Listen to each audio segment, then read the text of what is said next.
Hi boys and girls.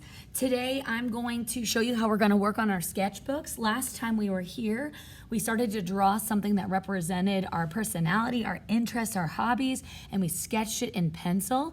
After you're done drawing the design for your sketchbook, we're going to be using Sharpie markers today. This is a fine point Sharpie marker and it is permanent, which means it does not come off. When you're getting ready to use your Sharpie, put the lid on the back of your marker so that you don't lose it. The best way to go ahead and start tracing over your lines is to make sure you have a nice, good grip on your marker. I always like to draw towards myself. If you don't stay quite on the pencil line, that's okay. We are going to be erasing them at the end of class anyway, after this step.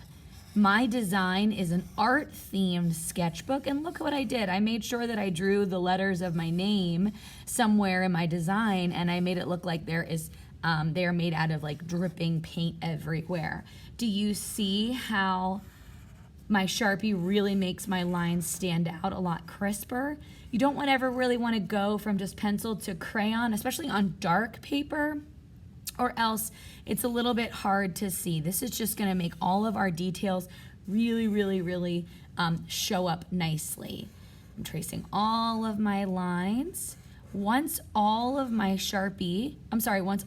pencil is traced in my Sharpie and I've taken my time, then I'm going to erase my pencil lines.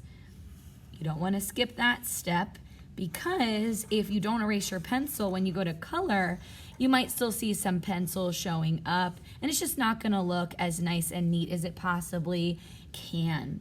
Okay, that looks pretty good to me. Once I am done tracing in Sharpie, I'm gonna take an eraser.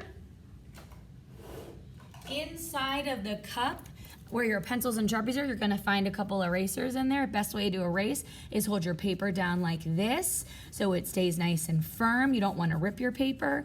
And then nice and firmly erase over your Sharpie. Notice that the Sharpie marker stays right where it's supposed to be because it's permanent, but the pencil goes bye-bye.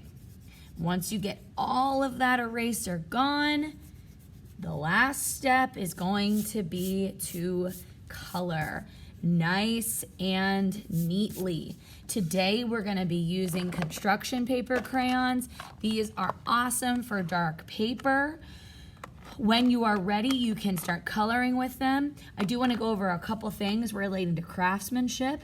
It's always the nicest when we kind of stay in the line, so I like to trace around the outside edge first. I like to use a little bit more pressure, and then on the inside, coloring in one direction, nice and neatly, I color in one way. I'm gonna go around the edge again, using my wrist to color, not my whole arm. Using nice even pressure, I'm going to color. You can probably guess that I'm going to be coloring the letters of my name like a rainbow.